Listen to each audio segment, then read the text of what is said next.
listening to, you are absolutely listening to the George Espenlaub Show, coming to you live from the Funny Farm. Now, with no further ado, here comes Georgie!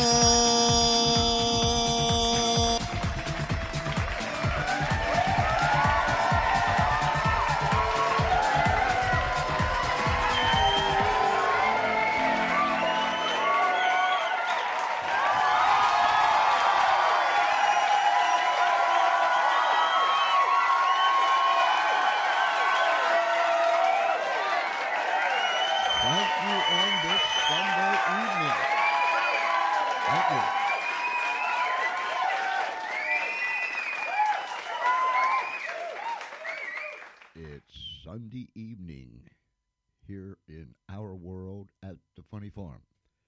And Charlie and I and the gang here at the Funny Farm talked it over, and we decided to make it an evening of broadcasting.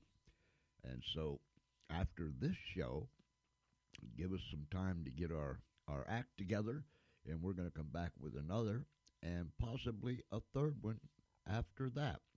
But we're delighted for you that are with us tonight, whether you're down the street, around the corner, across America, or somewhere around this great big world.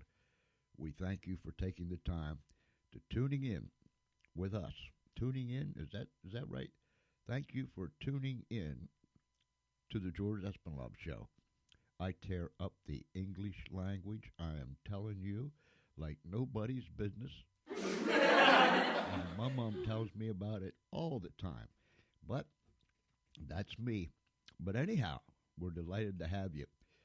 Reach out to someone and tell them that the George Espenlaub Show is on. I know that this is Sunday afternoon, early Sunday evening. Football is going on, so I understand that. But, with all the devices now, we can put earbuds in and watch one thing and or listen to one thing and watch another thing and, multitask with eyes and ears and all that good stuff. So pass the word. Tell people that the George Espenlaub Show is now live from the Funny Farm in a place called Our World, and we are going to have a tremendous, tremendous program. I think that you will like what you hear. A man by the name of Anthony Griggs, former NFL linebacker for the Philadelphia Eagles and the Cleveland Browns, a man who is a personal friend of mine. He brings energy, he brings concern for people, and he will soon be your friend as he is mine. We are delighted, before we get to Anthony, we are delighted and we are excited about some of the things that's taking place here at the George Espenlaub Show. We're trying to kick this thing up another 2 notches. We've got some great things planned, and as always, we're asking for your support. Without your support, it'll never happen. We're asking for your support when we do those live streams. Join in with us in the chat room. Share with those guests the questions, your comments, and then when it's all over, start a watch party. So those live stream videos get out to people that you can reach, we can't, and it goes on and on and on and on and on. The radio show, such as you're hearing right now, is going to grow. We've got some great things planned. We'll be announcing that a little bit later down the pike. But nonetheless, thank you for your support. Thank you for listening. And remember, if you miss an episode, you can always come in and listen to any of the previous episodes, download them, do with them what you want. So they're always available. Thank you for your support. Thank you for your kind words. Now, we're going to take you into a live stream that we did, week and a half, 2 weeks ago, with Anthony Griggs. You will enjoy it. If you didn't see it, that's why we're bringing it up onto the radio. Not everyone had a chance to see it. But if you didn't see it, after you listen to this, you can go see it on Facebook. Go to the George Espenlaub Show on Facebook, and you will see it. Ladies and gentlemen, with no further ado, here is our interview with Anthony Griggs. And we are live, and behind that picture, there are two people. I wonder who they are. Ladies and gentlemen, boys and girls, friends, Romans, and countrymen, lend me both your ears. You are now live with the George Espenlaub Show. Coming to you from the Funny Farm, like always, no different. We're live from the Funny Farm in a place called Our World. And in our world, it's a whole lot safer than it is in yours. We're delighted that you're with us tonight, whether you're down the street, around the corner, across America, or somewhere around this great big world. We thank you for taking the time to be coming in with us. And everybody come on in to, I call it the chat room. Don't be afraid. Come on in.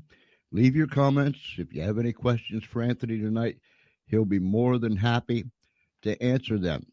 We're live streaming into the George Espenlaub Show page on Facebook, and we are live streaming into Twitter. I almost said up to Twitter. I don't know where Twitter's at. Up, down, sideways. Anyhow, we're streaming live into Twitter. So, for all of our friends that's watching Twitter, come on in. For all of our friends here, come on in and be part of the conversation. And these two characters right here on the screen, number one, that guy that's taller than everybody else, his name is Mr. Neil Haley out of Pittsburgh. And that guy that's standing beside him, the little guy, that's Anthony Griggs, former linebacker in the NFL, in the NFL. I'm fighting this cold. Former linebacker in the NFL, a wonderful person, a friend, and he'll soon be your friend too. So, with no further ado, let's go. Hi, Anthony. Hey, George, what's going on? Oh, it's good to have you, bud. It really is. I am so tickled pink to just have, well, I don't know if I'm tickled pink, but I'm happy to be here with you, George. Okay, finally, I get the chance to be on the George Show. Yeah. George Espenlaub Show. This is great. Hey, my wife, before we went on the air, before I came and got settled in, she said, are you having Andy on tonight? I said, not Andy, Anthony. And she said, yeah. Are you having Anthony on tonight? I said, yes. She said, he is always happy. And I said, isn't that wonderful? So, yes, you've already left an impression on my mom Espenlaub. I appreciate it. No, I like to be around people. I enjoy people that I meet, and they have a good spirit. You have a great spirit about yourself. I just enjoy the people that I've met, and I just get a chance to make more friends right now as I'm on here on your show right now. This is going to be great. Miss Cassandra, she's from down there in Arkansas. We're doing just fine, Cassandra, and we had a fantabulous. That's an Espenlaub word. We had a fantabulous day. Anthony and I were on the phone, I don't know, 5 or 6 times today. We're worse than the ladies' quilting party, I guess. But nonetheless, we had a good day, and we're having a very pleasant evening. I hope you are too, Sandra. Anthony, my oh my, tell us something about you. Where you came from and what you did and all that good stuff. Well, I'm in Pittsburgh right now. Let's start right there. I'll work you back a little bit. I'm in Pittsburgh, been in Pittsburgh for over 20 years, but it all started when I was born in Lawton, Oklahoma. That's right, Lawton, Oklahoma. And not a lot of people know where Lawton, Oklahoma is because I did not know where Lawton, Oklahoma was. But born in Lawton, Oklahoma, my father was in the service. There's a base there, Army base there. And we ended up at Fort Dix, New Jersey. And it was fun. It was fun at Fort Dix. But then we moved to Willingboro, New Jersey, and that's where I settled and got my education and finished high school there at John F. Kennedy. And then from John F. Kennedy, went to Villanova. Was at Villanova for 3 years. They dropped the football program. I played football for my last year of eligibility. I went to Ohio State. I loved it. Ohio State, the Ohio State, was there for 1 year, played, got drafted by the Philadelphia Eagles. And that's a whole nother funny story because people think, oh man, you must have been something because you played the NFL or no. I got to tell you the story to really make you understand or appreciate that it doesn't happen that way. And then I played with the Philadelphia Eagles for 4 years and played with the Cleveland Browns for 3 years. And I got a chance to meet Bill Cowher when I was playing for the Philadelphia Eagles, and he got the head coaching job here. And when he got the head coaching job here, there was a new position open up called player development. And here I am still in Pittsburgh, but I haven't been with the Steelers since 2005. So I'm still here, and it's been great. Pittsburgh is a wonderful city. If people have come here, gone through it, come here to live, great place to raise a family, great place to get lost going over a bridge, going up a hill, going down a hill, a lot of things.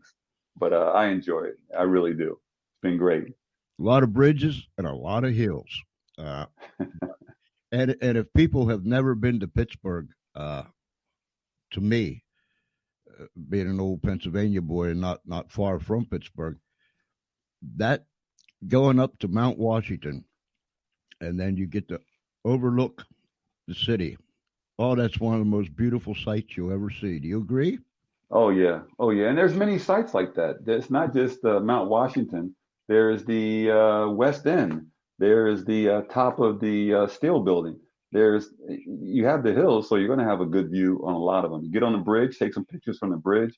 There's a lot of hidden sites, and I'm not a native from here, so I don't know them all. But it's a great place to explore. A lot of good things going on in the communities. A lot of good food here. Oh my goodness, I love it when they have the festivals. Okay, Italian festival, Greek festival, okay, Polish festival. I'm right there in the center of it. I love it. So if you have festivals any, anywhere near me, I want to know about it. I try to get to Cleveland, where I play. That's about 2 hours from here. Philadelphia is about 5 hours, 4 hours from here. I get back home as much as I can. I say home, meaning Williamsboro, New Jersey. Still have some good friends there. It's been great. Cassandra, I see you say I love Pittsburgh when I went there. Okay, how long has it been since you've been here? You got to come back. Don't make it a went. You love Pittsburgh to go there. Okay, next time you do, make sure you give us some notice and tell me your favorite place in Pittsburgh. Okay, because I want to still discover it. It's been great. And now I get a chance to meet Mr. George. Mr. George, it's a long story. If you saw the picture in the beginning, I got a chance to meet Neil. He was tutoring my son. He's a professional athlete, a former professional athlete himself, being a wrestler. That's right, World Wrestling Federation. Okay, and he's a tall guy. I'm 6'3". He's like 6'7", maybe, or 7'6". I don't know. But he was tutoring my son, and he put George and I together, and the rest, they say, is history. History. That picture of you and Neil, Anthony, is and I don't know, but get on him and tell him to show you the pictures of him and I. Now, there's not a whole lot of difference between you and Neil, although he towers over everybody. But just imagine me. I like come up to his waist, and a lady took our picture in Rehoboth, about 30 minutes from here this summer, and she was chuckling, and I was laughing, and Neil, he was giggling. But when we were done, we thanked her, and I said, "He's my dad." So, because he's so big, so get him to show you the pictures. We are the true Mutt and Jeff, guaranteed. Yeah, Jeff, Mutt and Jeff. Oh, he's a great guy. Great guy. I see you got some friends here. How about that one? Let me see who we got here. Oh, my man. Okay, Rob and Dom Petronio. Now there's a guy. Okay, now during the off season, I get a chance to off season of football. people get ready for football. A lot of guys train, they get ready, and I got a chance to train some young people the last couple years, and I love the interaction with the people I train. And it's not just the running and jumping and push-ups and exercising. It's actually just the relationships that you have. And I got a chance to train Dom Petronio. Okay. Okay. And his dad, Rob, who has chatted in here, is putting it out there. He's doing well. Dom Petronio, he says hello. Yeah, he says hello, but he had a whole season. I didn't get a chance to see him play. But I would see him a little bit from the pictures they would take. They were fantastic. And I miss those guys. I really do. So I'm glad you got a chance to reach out to me here and reach out to myself and George. And I hope you continue to do that. And I hope that we get a chance to sit down and have a sandwich sometime to build our relationship stronger. That's right. The way you build relationships with me to get stronger with me is invite me out for a sandwich or bring me a sandwich. I don't know, whichever you want to do. But good to see you. Good to see you, Rob. And hope the family's doing well. Beautiful family, great people. I keep up on them. They just beautiful. Good people. How about this fella? Chuck Bushbeck. That's who I was in Philadelphia with the last time. Chuck is doing some good things. We're going to be doing some good things in the future. Chuck is the kicker that we had at Villanova while I was there. Chuck Bushbeck. He ended up going to East Carolina, I believe. Am I right, Chuck? Just correct me if I'm wrong. I'm at that age. Sometimes I could be wrong, but I believe I'm right. But Chuck is doing some great things now in Philadelphia. We were just on 610 ESPN radio at the Quakertown Farmers Market. Great crowd, great people, Philadelphia fans. Oh my goodness. So I'm looking forward to going back there, and whatever Chuck has lined up, I'm looking forward to meeting more and more people, some good people. So Chuck Bushbeck, I mean, there's a guy that we played football about 40 something years ago. Has it been that long, Chuck? Maybe 40 years ago. Okay. But it's been a long time. And when you have those kind of relationships that you see him now and you instantly remember the relationship you have, and it just continues and it just continues. And I have people like that. I have a friend of mine that's in Williamboro, Eddie, Uncle Eddie, okay, to my kids. I've known him since I was 6. He's like my brother. I don't have a natural brother, maternal brother or anything, but he's my brother, and Bill Price. Those are the guys. Those are my guys. I can't even say enough. Those are the guys that if something happens to me, I tell them all the time, make sure you do an investigation. those are my friends. Do an investigation. It looks kind of sketchy. Make sure you turn over every stone. Yeah. I'm telling you now, George. Okay. If you find me under a bed with my hands tied behind my back and a note in my mouth, and they say it was a suicide note, do an investigation. Okay. Okay. I got Promise you. me. I Promise me, George. Okay. I promise you, Anthony. I really do. I promise you. When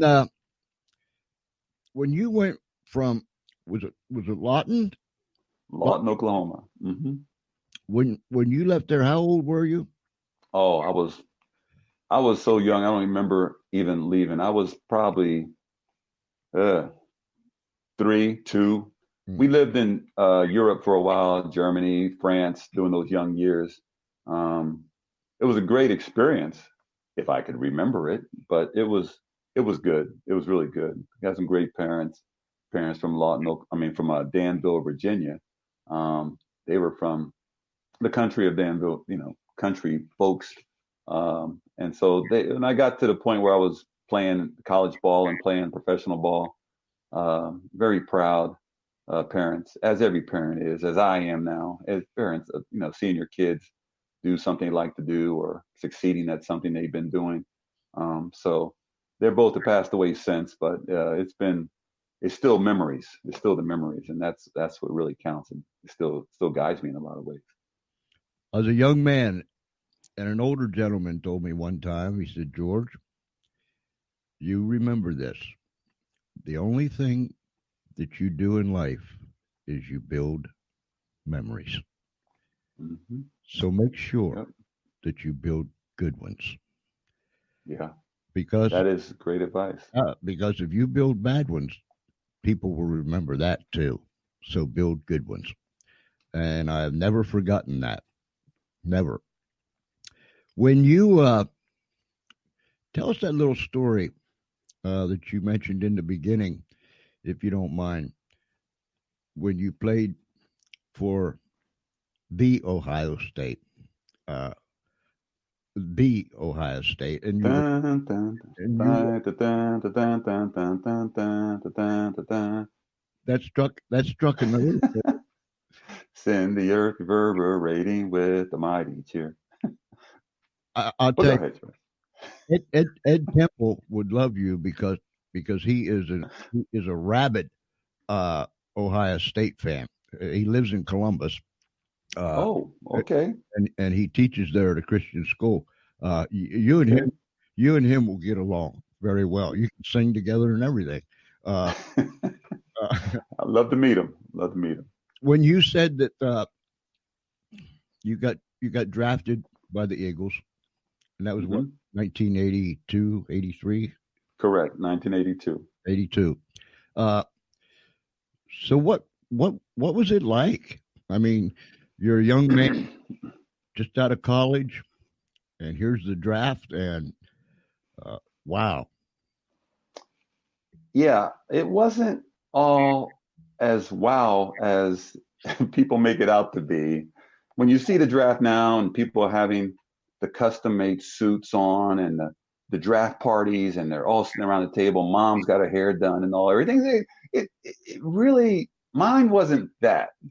Mine was, I'll start in high school. We only had 5 games because we had a teacher's strike. I got a chance to go to Villanova, or I was going to go to another school, and I chose Villanova. I liked the colors, and it was close to home, and I'd never been away from home, so I choose there.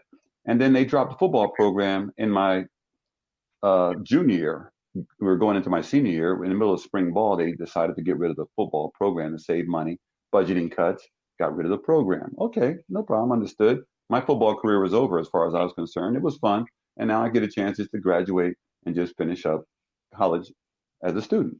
Well, they had a whole lot of other coaches and other schools there the time that they announced it. At that time, the next morning, and the president announced it, they had some coaches there. And one of the coaches was Nick Saban. Nick Saban is the head coach of Alabama right now. But back then, he was the defensive back coach of Ohio State. And he was in a room where they said, Anthony, a guy from Ohio State's here. I'd like to talk to you. And I'm like, talk to me about what?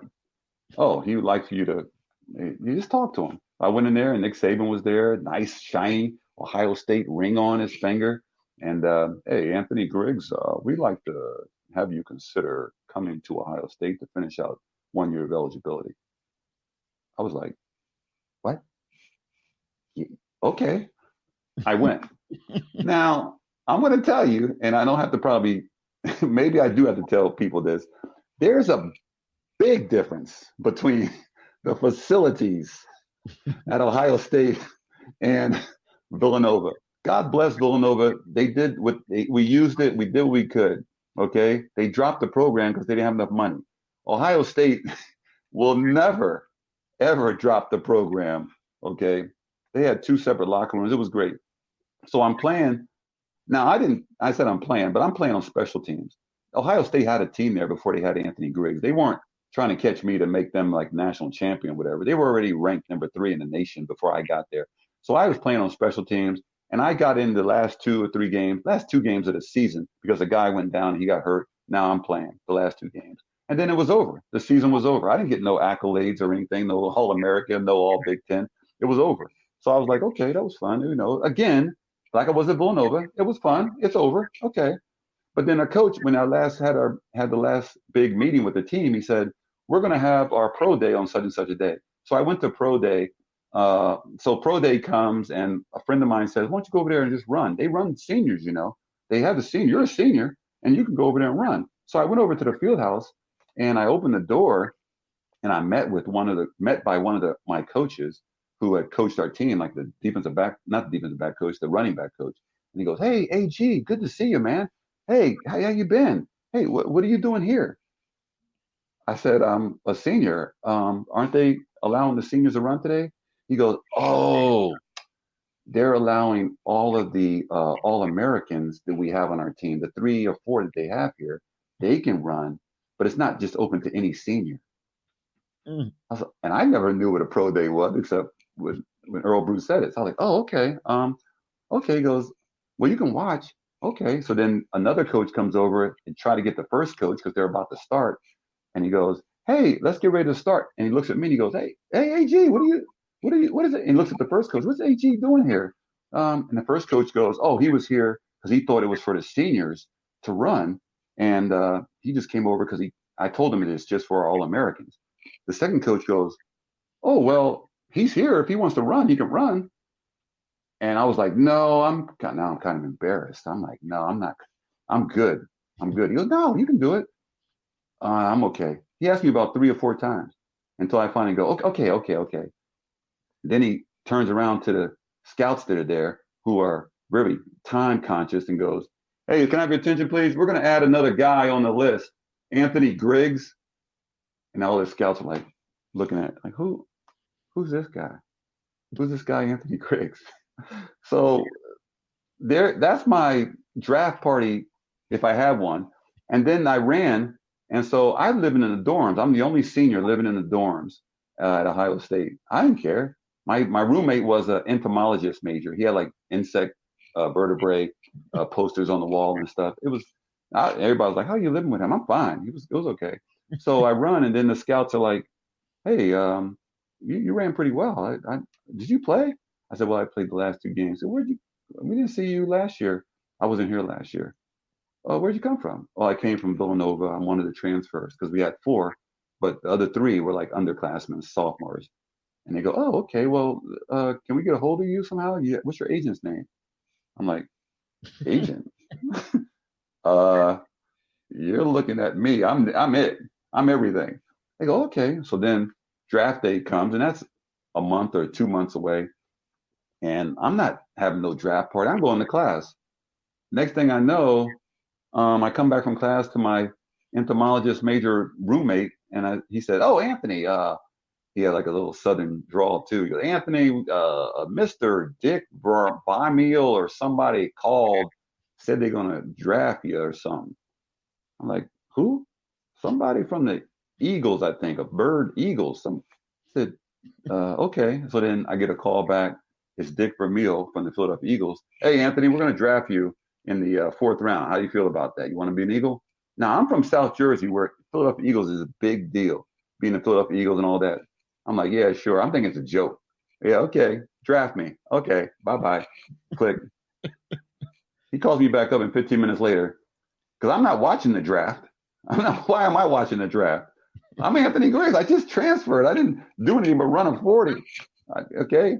I get a call back. "Anthony, you're an Eagle. Congratulations. This is Dick Vermeil." I'm like, "Oh, okay. Dick Vermeil." He goes, "Yeah, this is head coach Dick Vermeil for the Philadelphia Eagles. We're going to fly you into town tomorrow. And our secretary is going to give you a call. We're going to get all the draft choices here tomorrow." I'm like, "Okay." He says, "Call this number back when you get a chance. Please, as soon as you can." I call back. It's the secretary. "Are you Anthony Griggs?" "Yes. We got a plane reservation for you tomorrow to be leaving at da da da." I'm like, "Wait a second. What is this for?" You were just drafted by the Philadelphia Eagles." "Oh, okay." Get off the phone. I call my mother up. "Mom, I'm coming home tomorrow." "What are you coming home for? What happened up there?" "No, no, no, no. I got drafted by the Philadelphia Eagles." She's like, "Oh, okay. You got drafted by the Philadelphia Eagles, and you're gonna be home tomorrow doing what?" "Well, they're flying home to." So, in any case, I get home. She's like, "What are you doing here?" "I told you." So that's how it happened. And I'm sitting up there with all the other draft choices on that day that they announced us that next day after the draft. 1st round, 2nd round, 3rd round, me, 5th round, 6th round. They had 12 rounds back then. And all the guys are looking at me going, "Who is this guy?" They're like, "Excuse me, what's your name?" I said, "Anthony Griggs." I said, "We didn't see you at any of the All-American dinners." I wasn't I wasn't at any dinners. "Oh, were you at the All Big Ten Championship. Were you at All Big Ten dinner? All you made All Big Ten, didn't you? No. See, I came in from Villanova. They dropped the football program, and I was on special teams here until the last 2 games of the season, and I ran a 40 over at the field house, and I ran for some scouts of the Eagles, and that's why I'm here. Can you pass the ketchup, please? So that was it. It was fun. It was a great, and so for me, I didn't like play with a chip on my shoulder. I always played like I was very, very appreciative of it. Dick Vermeil, it was his last year there. I go into the meeting. He was very emotional, talking about the guys who had given given as much as they could on the field for the Philadelphia Eagles.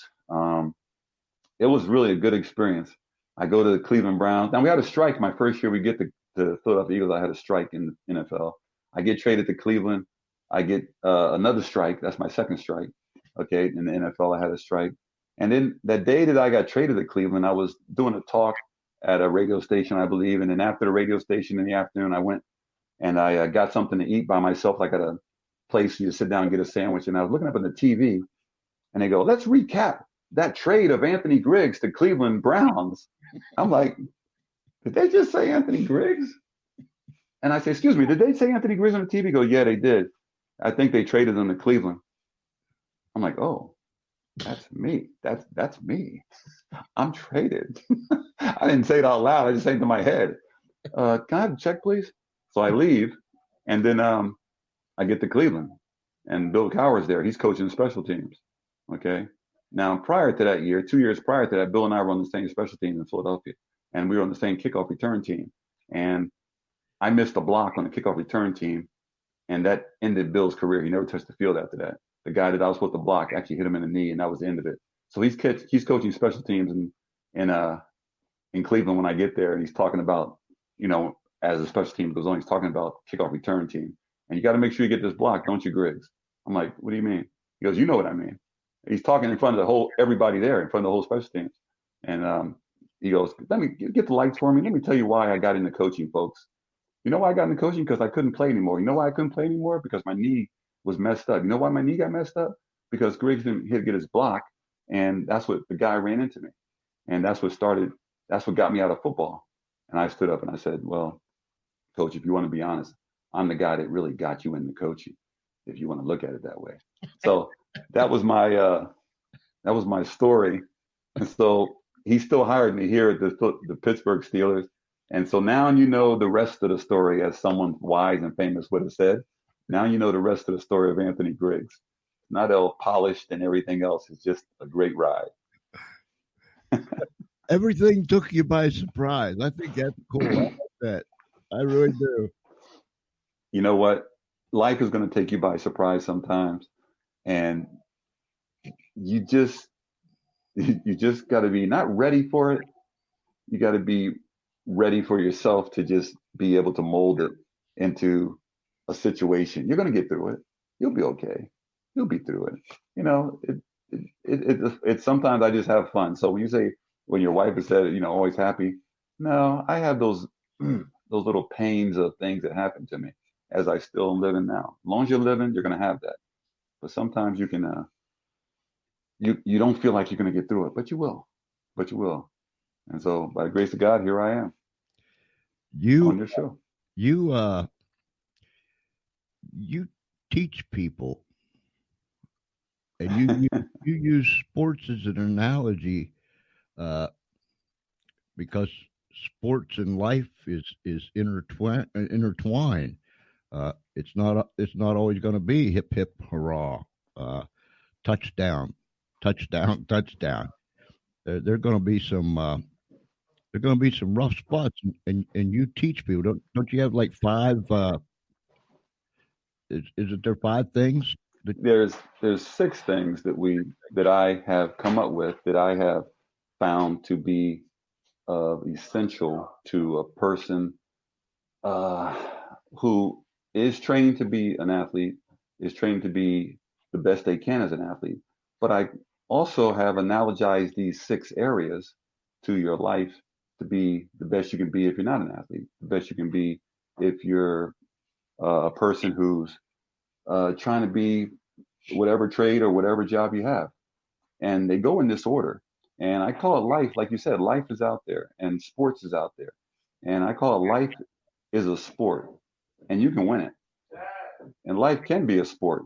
And what I mean by that is that the 6 areas, as I go through them, you may understand, you may not. And those 6 areas are your skill, your endurance, your speed, your conditioning, your diet, and your rest. Okay. And you can take any one of those, and get better at one, two, three, whichever, or take them one at a time and get better. But the first one is your skill. That's the first thing you have to do in any profession, any job, in school. Your skill set is what you're going to be noted for, is what you're going to be um, promoted for, what you're going to be getting the good grades for. Are you learning the skill? Are you able to do it? And so the same thing in sports. You're judged on your skill, no matter how big and strong, how fast you are. Do you have the skill to do the position? And then you go into your endurance, and it talks about how long you can do that skill over a course of time. Sure, you may get fatigued, but usually if you're competing against somebody, the one that gets fatigued is the one that will lose that particular rep, will not be able to move his body, not be able to move their body or move or do the skill set. So the same thing in a job, the same thing in life. When you're not moving and you have lost your endurance, that's when your skills are going to plummet. You're going to get tired and you won't be doing it that way. So when I talk about these 6 areas, they all have a story how they can relate to sports, but they can relate to just life, just can relate to uh, getting up in the morning and playing the sport you play. We're on the radio now. There's a lot that had to happen for this to have to make this me there and you here. Um, a lot had to be invented. A lot had to be set up, the infrastructure to make it happen. It's like magic to people, but a lot had to happen, and the skills that they had to have to do that. We trust our skills a lot of time with a lot of people, from health concerns to people who are doing your car, people who are maintaining your car. The skill specific measurement of those people, they know something more than you. They can do it better. You might be able to change an oil filter. You might be able to change a belt on your car if you had instructions. But they know some things that are just intrinsic to their experience. Having done it so many times, they can do it. And that's the same thing in sports. So life is a sport. And I go and I talk to colleges, I talk to young people, I talk to churches, I talk to, uh, I guess I talk to anybody who wants to listen. But I enjoy talking about it because it's real and it's another perspective on life, and it's another perspective on not doing it the way I did it. Not don't do it the way I did it. Do it the way you do it. And that's what it's all about when it comes to life as a sport. Um, your life is a sport, and you can win it. What is winning? When you consider whatever you do, how do you know when you win? How do you keep score? How do you know if you're ahead of the game? Mm. See, in football or in sports, you look up the scoreboard. You got more points than the other team. Time's running down. You know the game's going to end at a certain time. You call timeouts. You get a chance to regroup and all that. Life doesn't have that. Doesn't have those features. You don't know when it's going to end. You don't know if you're ahead. You don't know what's going on. So you have to put in these things that you have to strive for it so you can know. And that, for me, that's the thing that when you play sports and you played it for a while, you don't see that those parameters sometimes out there as vividly or as stark as when you see them on a football field. Look up at the clock. You see referees around. They're throwing flags. They're stopping the illegal plays. They're some people doing things at a high rate, and everybody out here is skilled. It may look like somebody's not doing their job and they're getting run over, but everybody out there is skilled. And there's some that are more at this point, at this moment, this snap, this height on this line of scrimmage. this play, he did it better. And so it's execution. And that's what I talk about when it comes down to being the best you can be, the best that you added to a team, the best that they can be. Now you added to a team in a league, the best that that league can be for entertainment. Why do people watch the NFL? They don't just watch football, they watch the NFL. They watch the NFL because of the high skill sets and things you're going to see from catches to throws to runs to hits. That's why. And that's what you know. People don't there's no spectator sport of brain surgery. But you have to be well skilled to be to be a surgeon, to be a doctor. Okay, it's not a spectator sport. And the last thing I say to people is basically because life is a sport and you can win it, you just got to decide if you want to play. You got to decide if you want to play the sport because there's two kinds of people that go to sporting events. Either you are a player or you're a spectator. Now, even if you have the uniform on, get up in the morning, get ready to go, you're going in to work, you've been doing it all these years, all this time, you may be a spectator. Because even when I was playing for the Ohio State Buckeyes, when I wasn't on the field as one of the 11, I was a spectator. I was watching the game, watching it happen, watching people make plays, watching people's skills. So the level of what you're training for, what you're doing, whenever your off season is, when is it? What is your skill, your endurance, your speed? How fast can you do your skill? Your conditioning? How much weight can you lift? How many times have you gone through something and battled through it and get and overcome the resistance and get through it and get through it and get through it? And then your diet, what gives you your energy in the morning? What gives you your energy? What do you read? What do you listen to? What do you talk to? What kind of self-talk do you have with yourself? That's all diet. What do you take in to give you energy? So sometimes it's it's something that I've obviously have talked about and I have lived, but and I tell people this, it's new to them. I don't expect them to take it all in, but just take an idea of what it's all about. And the rest is the last period. The rest. Rest isn't just, oh, I'm not going to do it anymore. Rest is your recovery. Rest is when you ponder and you get a chance to reflect on what you've done. Rest is when you ponder and reflect on what you want to do. Okay, now that you've done that, you trained and you've done those 5 before that, now you get a chance to reflect and go, okay, here I go. I know for me, when I was in high school, or even probably before high school, when I was junior, Pee Wee leagues, and then high school, and then college, the different colleges, and even in the pros, my mantra is going on my mind is they don't know what I can do. They have no idea what I can do. I came in the league weighing like 218 pounds, playing drafted as an inside linebacker. Really? I don't think you would have that too many times today, but and I survived. My body feels great. I don't I've never had an operation, so I feel good. But it's been a great ride, and the people that I talk to about it, just giving. I'm going to be talking Thursday to young kids at a school in Canton. Um, it's a sport. You just don't know how you're playing it yet. You don't see how it's connected. Oh yeah, but it's a sport. Life is a sport, and you can win it. And why not live the winning life? Why not? That's right. That's right.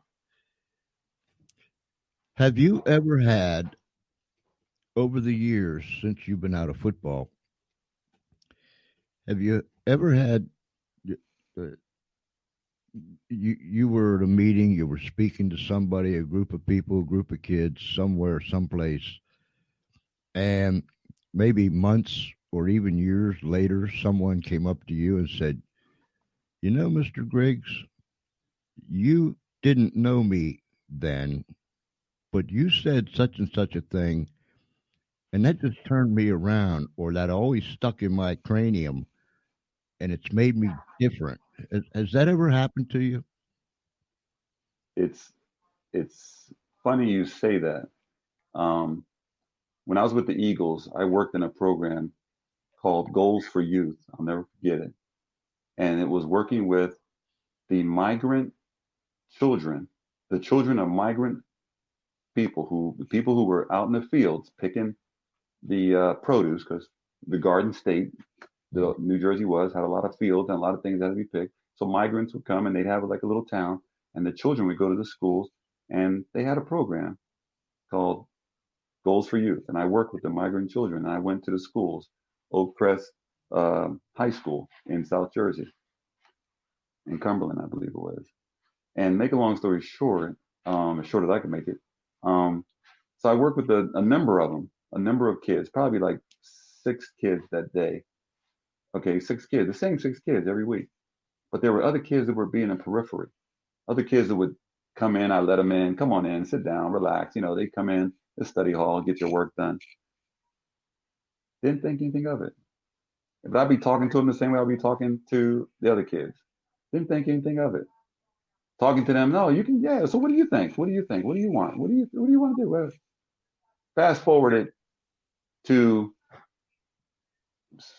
7 years ago, 30 something years later, 30, 35 years later, whatever. And the advent of Facebook or cell phones or whatever. Make a long story short, young lady found me. Her name was Emma Lopez. Emma Lopez. And she said,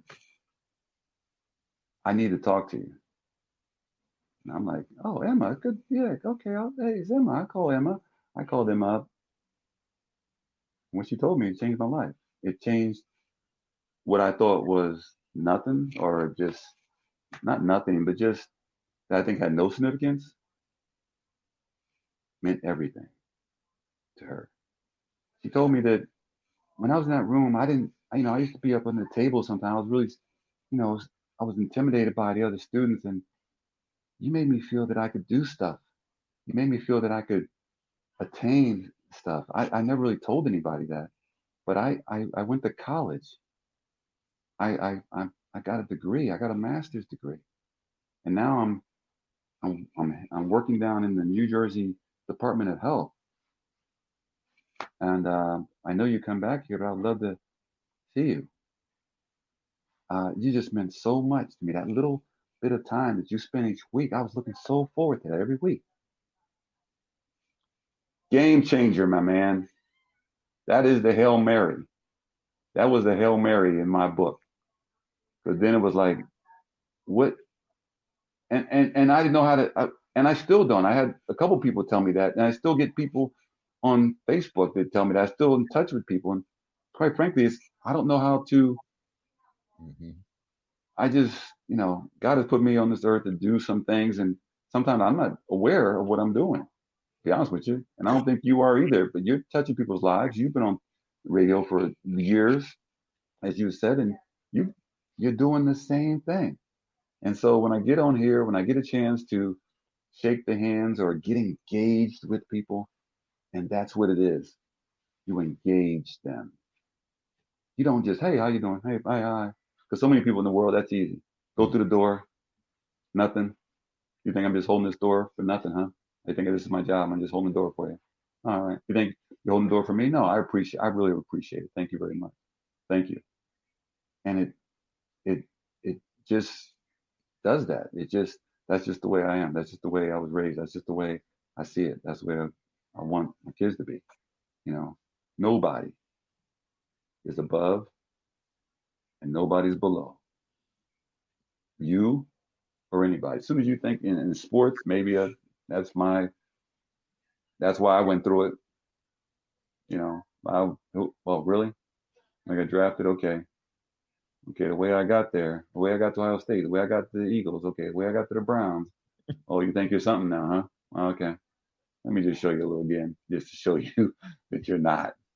So, I admire the people who have the skill. The NFL is what it is. It's great skill sets and in professional sports, and they do so much. And there's a lot of great things that have been done with it, with breast cancer and the cancers and the military and things they bring to awareness of things and political stances and things like that.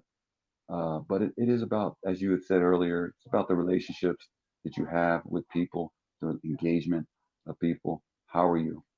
You know, when my dash is put on my tombstone, that dash in between when I was born and when I pass away, people will have their own interpretations of the dash Mm. that I have. And while I'm here, I'm trying to give it, trying to, and that's what they're going to probably put on my tombstone. Here lies a man who tried. Here lies a man who tried. AG. But getting into that, it's fun. It's great. I mentioned Emma Lopez because I know what it did for me. I can mention countless people, but I'm not doing it just to have people pat me on the back. What they got to do is they're doing it too. You're doing it too. People just don't know they're doing it. I had the great opportunity to have somebody tell me. People are going to tell you. Maybe people are telling you and not listening, but they're out there. They're right there. They're right there, right in front of you. So that's another part of the success that you can have, is you can get, that you can see that you're attaining it now. Life is a sport, and you can win it. There is so many people out there, and I've said it over the years. A little pat on the back, a little hug, just time to say more than hi, like you did with that young lady. You made her feel like she could do something. Somebody paid attention, and I liked what you said, Anthony. Uh, I do this, and I don't even know I'm doing this. You're a blessing. You're a blessing.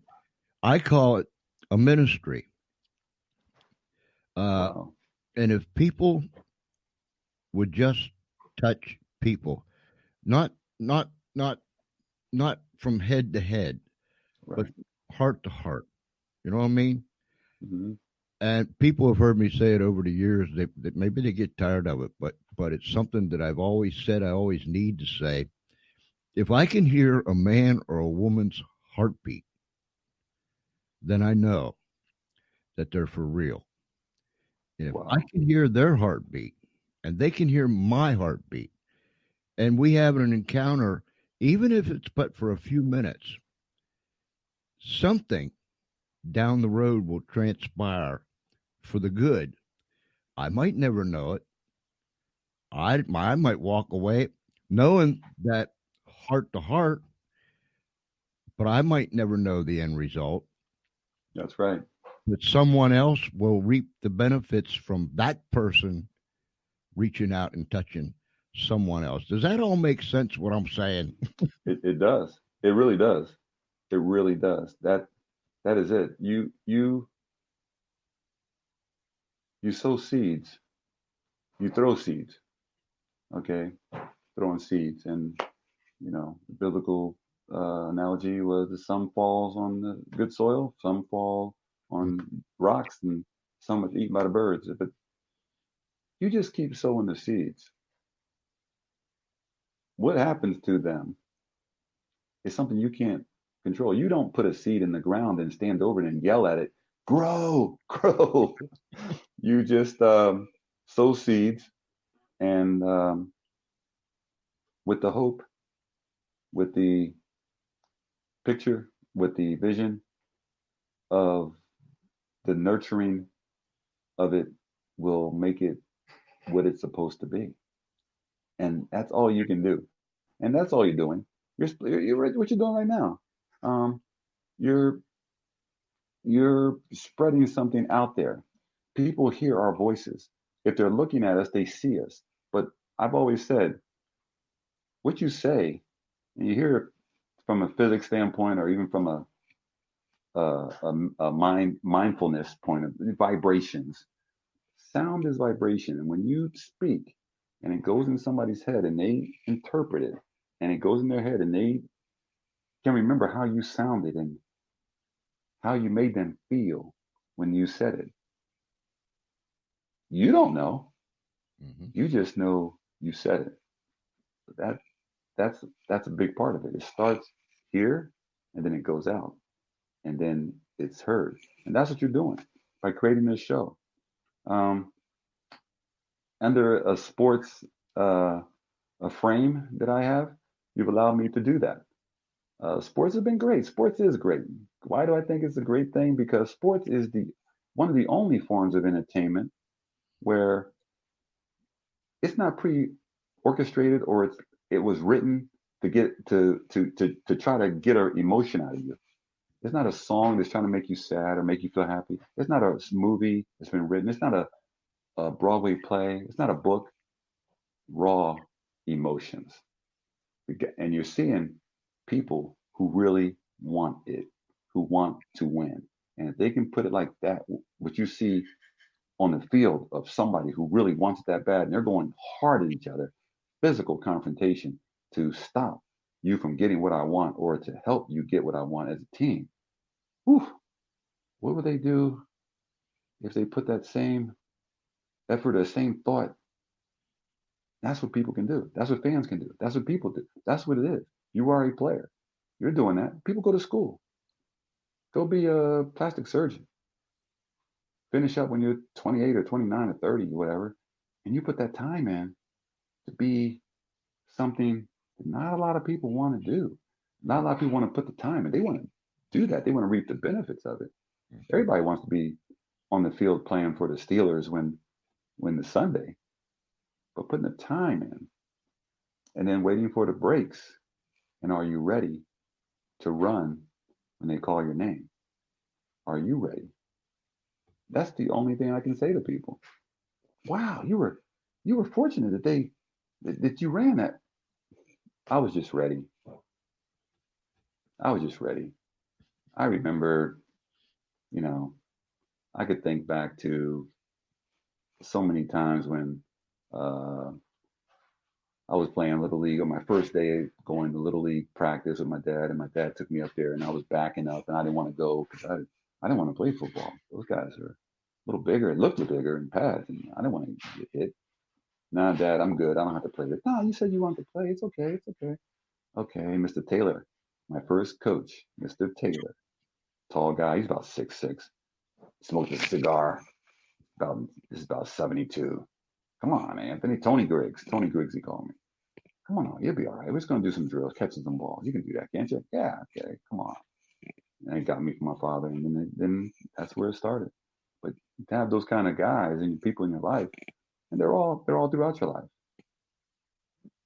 They're steps. They're stepping stones. Um, my company that I'm trying to keep getting and keep grinding at is AG Squared Networks. And AG Squared Networks is a company that does business as stepping towards success. And with the stepping towards success allows me to go out and do speeches, allows me to do clinics. We're putting some things together. For some things are going to be launched and people will hear about them on Facebook and Twitter, but I don't want to go too far into it, but it's going to be helping young people. Um, and so when you do these steps, these stepping towards success, if you look at the sequence of that, stepping toward success, see, stepping it's a balancing thing. Wherever you are, you think you're balanced all the time. You think you're good. I'm good. You sure? Because in order to get to the next place you want to get to, there's a point where you're going to have to be off balance. You're going to have to take a step, and you're going to have to take a step in this direction towards this. It's not just going to be, oh, I'm going to just step in any direction. No, what are you trying to get to? This way. Then step towards this way. Stepping towards success. And when you take a step and you get on this rock, you're going to get balanced up on that rock before you take your next step. And then it's going to be your success. I'm not telling you where to go at the high school, maybe military, maybe a trade school, maybe a 2-year school, maybe a 4-year school, maybe go into law, maybe go into intern, maybe just get a job and wait and get it all straightened out before you can make that decision, whatever. So that's the stepping towards success part. As an athlete, you want to be outside the lines. As a regular student, you want to be beyond the classroom. There's great lessons to learn beyond the classroom. And then for me, I can give personal development mentorship with young people. There's a lot that other players can do too, and you can do it. You don't have to be a player in the NFL. You don't have to be a player that played anything. You can just talk to the young people, and it makes a difference. Those high school kids that we all were at one time, as much as you see them being what I call knuckleheads, we all were. We all were knuckleheads. We didn't know anything. Thought we did. We still don't know anything. When I was 16, I was the smartest that I've ever been in my life, Anthony. From there on, 16. yeah, when I was 16, I mean, I knew it all. From there, it's been downhill ever since. Till I got to the point now. The only thing I know is I don't know. Yeah. The old riddle of life. Yes. If I only knew then what I know now. Yes, and that brings me to this point here. You were so kind to spend some time and talk with my grandson who's in the Marine Corps today on the phone, and I so appreciated that, and I want to say thank you for that. But you said some neat things. One of those things, and I have been thinking about this all day, Anthony, ever since you said it. I was sitting about me and you going to get a sandwich. No. Oh, okay. That would be good right about now. I'm telling you. Right, go ahead. I'm sorry to interrupt you. No, that's fine. I was sitting right here in this seat right here, and my grandson was sitting right over here beside me when you were talking to him. And I have never in my entire life heard this. Now, the story that you told Jeffrey about the man that was blind. Now, look, I've read that in Scripture I don't know how many times in 71 years. I don't know how many times I've heard it preached from the pulpit. When I was in the ministry, I preached on it. Mm-hmm. But you depicted that today that was not only factual, scriptural, but it had a spiritual humor to it that ever since you said that, and that was early this morning, I've been walking around and everything I do, I was thinking about this blind man. When you said, he went running to the people and they said, what happened to you? Well, I can see now. Of course, they knew he was blind. Yeah. Can you remember how you told him that? Because I'd like the listeners to hear that, because there's so much truth in what you said. Could you do that? Well, to give context to it, Jeff, your grandson, was talking about how he was going to be talking to people and how their reaction was going to be towards him if he was going to go to them. You think that they will? How do you think they're going to react towards me, Anthony? How do you think they're going to? I'm just going to be a young guy talking to these people, and why are my peers going to be looking at me any differently and think I know stuff and blah blah blah? The reality of it is we all have peers, and we all can say that. What's going to make somebody really believe me? A lot of times, anything, and so your peers are going to have, and you have the same ones. We all have the same ones of fears and that the trepidation of somebody telling us something, and exercise is good for you. Is it? Yeah, you should do it. This is what you got to do. This is what you got to eat. This is what you got to do for exercise. This is how many you got to do, and this is how many calories you got to take in. Okay, but until you have an experience that you can relate to tell people, I'm just telling you what it's done for me. I'm telling you what it did for me. So the blind knew he was blind. When he when he could see, he knew he could see. When he could see, when he had to, when people were like, what are you hopping and hollering? What is all this about? You don't understand. I can see now. Okay, you can see, but what did he do something to you? Well, what happened? Oh, well, he put some mud in my eyes, and then he put his hand on my eyes, and and then it went, he washed it out, and I could see after that. Yeah, but how much mud did he put in your eyes, and who was this guy? What was his credentials?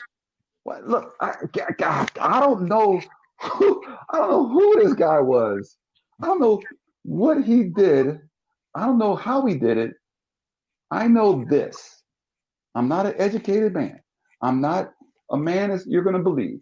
I'm a man who was on the streets begging yesterday. I'm not anybody that you're going to trust. I'm not anybody who you may think is telling you the truth. I'm just somebody who's telling you this. Before that, I couldn't see.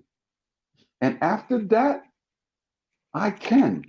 I can see now, right now. I can see you. And that's all I need. That's all I can tell you.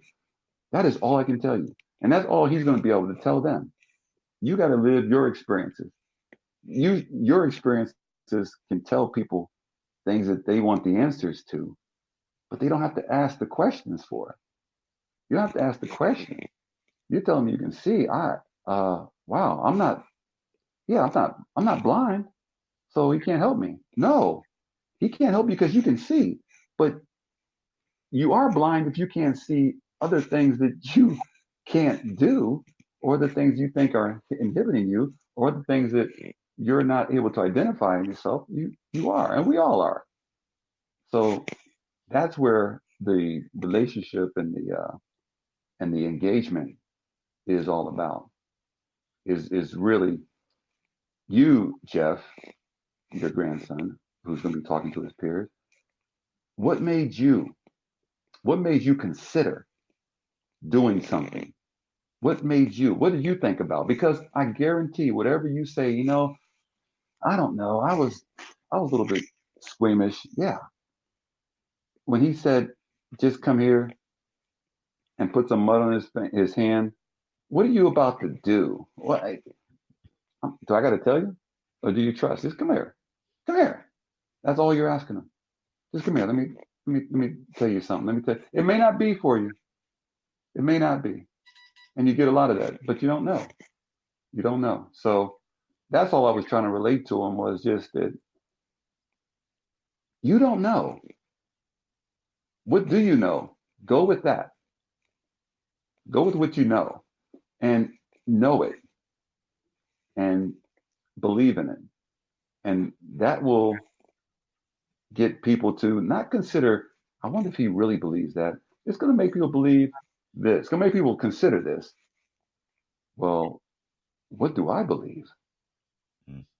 I'm looking at this guy. He really believes that. That's why people who really believe something, um, and they tell you, just you can condemn them or what have you, but what do you believe?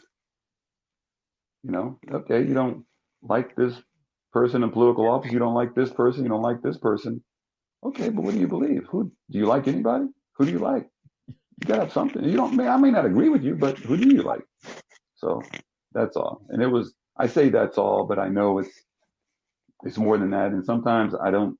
As you can see, I can be all over talking about a lot of different things, but sometimes the situations come to me, and things come to me in that way when I relate to it in that way. From where I'm at in my life, and I wasn't always this way. God has saved me. God has put me in a different perspective. believe me, there's things that are still going on that I could sometimes just wish that I could just be pulled out of it. But the molding of that pot on the potter's wheel is still happening to me. Yes. I am just a lump of clay. Yes. just I'm not perfect by any stretch. My oh my. Ladies and gentlemen, boys and girls, I told you he'd be your friend by the time this was all over. Now listen, before we came live tonight, we made a plan. Uh, Look, you stick around Anthony, probably about 30 seconds. That's all it takes, about 30 seconds.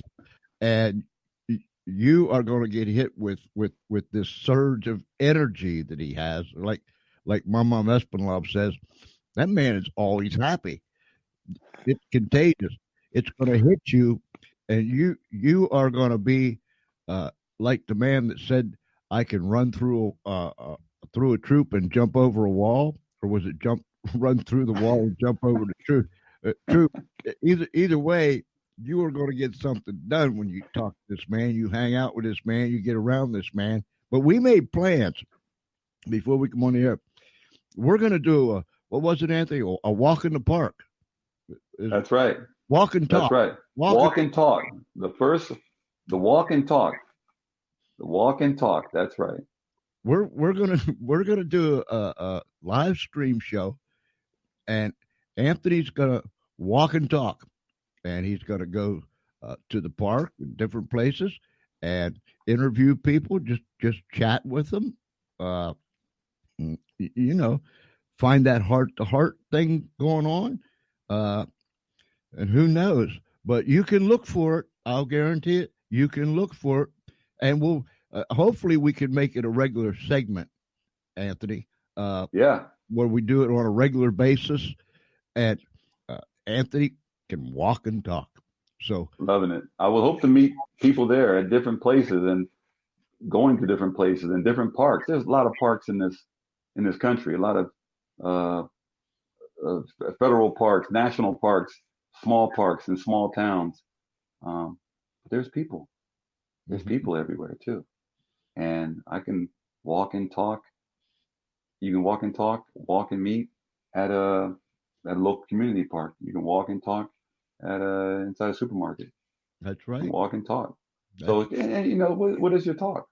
You know, so it's going to be refined, but I'm excited about that. I'm very excited about that because it's going to give me a chance to share who I am and be who I am around people so they can be who they are.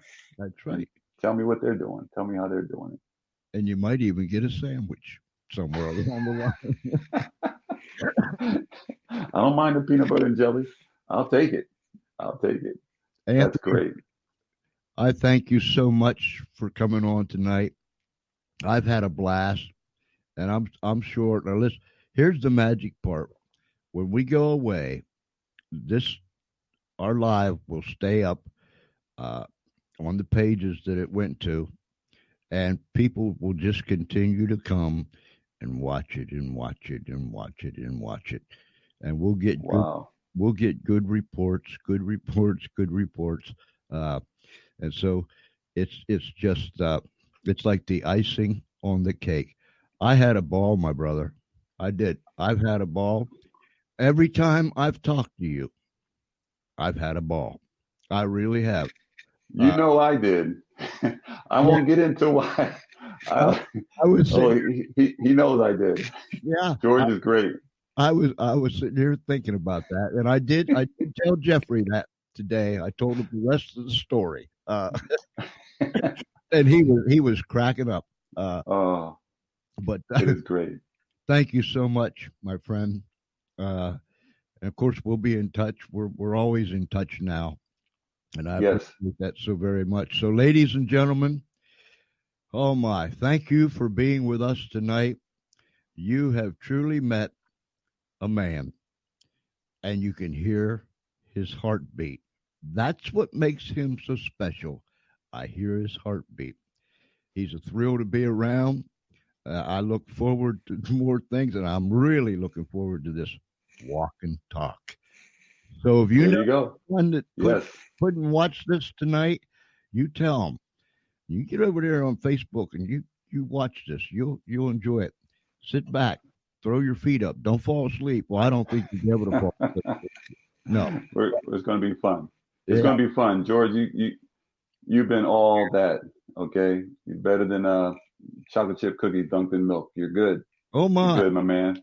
Thank you If very and if much. anybody wants uh, to get in touch with me, they can go to anthonyggriggs.com. www.anthonyggriggs.com. I'd love to hear from you. There it is. AnthonyGgriggs.com. Anthony, God bless you, my man.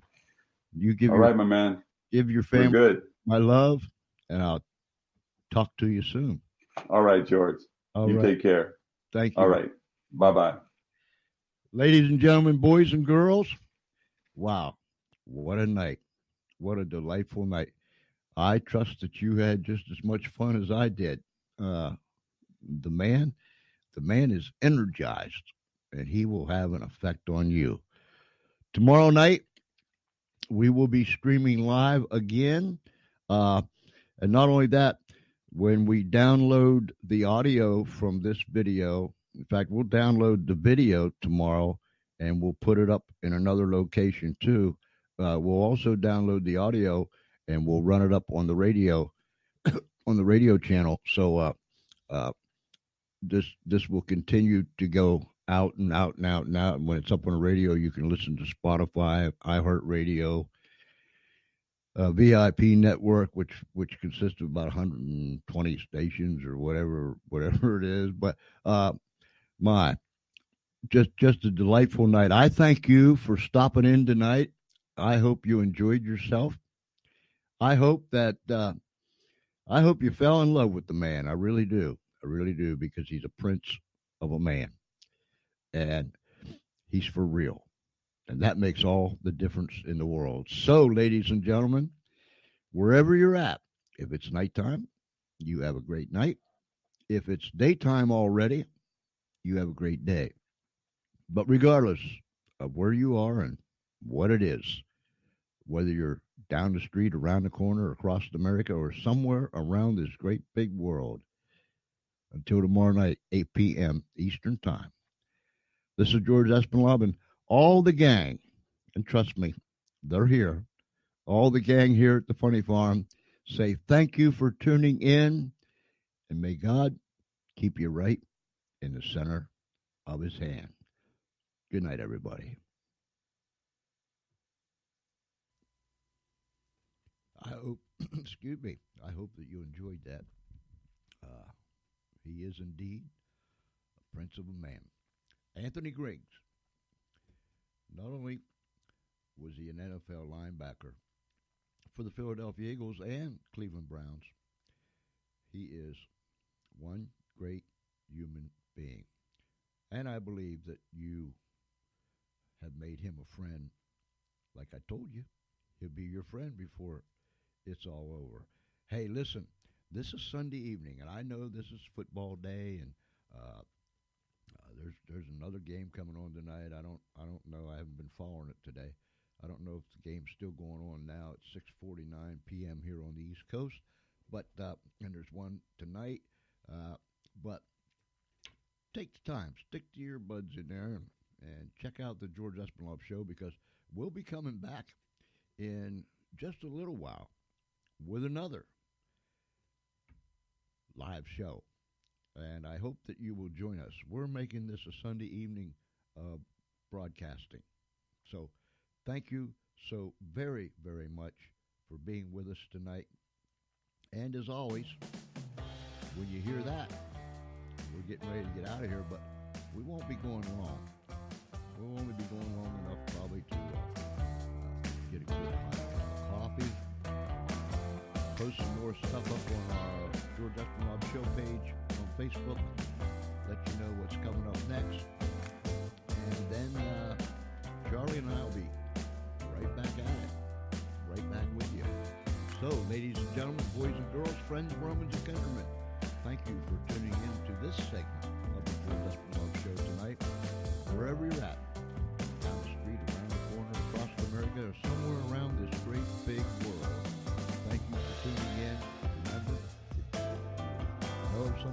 didn't listen, they can come back and listen to it all over again, download it, do with it whatever they want. But wherever you're at, if it's nighttime, you have a good night. If it's already daytime, I trust you're having a great day. But regardless of where you are and what time it is, until very shortly, let's say maybe an hour, we'll be right back with some more broadcasting on this Sunday evening. I trust that God will keep you right in the center of His hand. Be kind, love one another,